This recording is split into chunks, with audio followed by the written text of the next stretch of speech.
Hey guys, Fish Guy here, coming at you with a care sheet video on a truly unique fish called the Whiptail catfish. Now, there's many different species that are in the aquarium hobby, whether it's your local fish store, your big chain stores, or if you order online, that you're going to find these guys. But when it comes down to it, most of them require pretty much the same care or same water parameters, which is actually kind of nice because it makes it a broad bubble for most of your species. Now, these guys get roughly about 4 to 6 inches, which is nice because they stay small. It's not like your giant plecos or anything like that.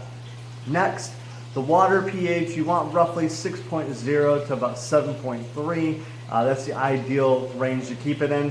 When it comes to temperature, you want it roughly about 73 to 81. When I had my whiptails, I kept it about 76 degrees and they did fine that way. The one tip that I want to give you guys when it comes to the whiptail catfish, provide constant food at all times.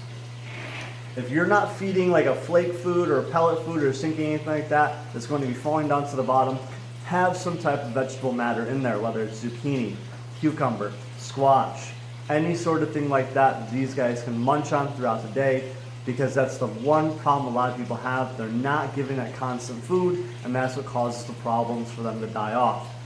Next, coming to that fact, they're not an aggressive fish. They really won't even fight back unless it's breeding time. But a lot of times, that's why I recommend people get them in a group, like 3 to 5. That way, nothing's really going to pick on them if they're all together. If you're putting them in with cichlids, definitely not a good idea. If you're putting them in with any other type of, more aggressive fish, certainly not a good idea, because they will just get picked on, take it, and then they'll end up dying from it. What I do recommend, you can put them in with like neon tetras, some rasboras, any type of small docile fish. It's really not going to cause a big ruckus in the tank with them, so it's just a nice peaceful tank. With these guys, you want a lot of hiding places, plants in the tank.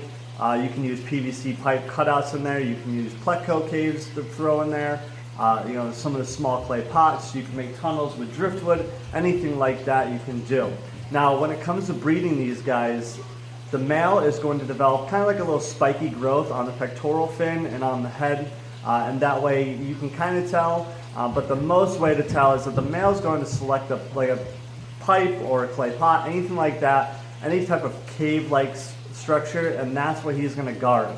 He'll select the female, lure her back into it, they'll breed, and then he'll protect the eggs until they're free swimming. Now, once they're free swimming, you can remove the male, and it again goes right back to it. You want constant food in that tank for those babies to eat as soon as they're free swimming. That way there's no chance of them starving. Now these guys, they'll eat bloodworms, brine shrimp, they'll eat vegetable matter. The sinking pellets is definitely a good idea, like the shrimp pellets. They're really not a picky eater, but like I said, you want to make sure that food is in there at all times. So again, like I said, they're an omnivore, so it's definitely a crucial thing that you want to keep in mind as well.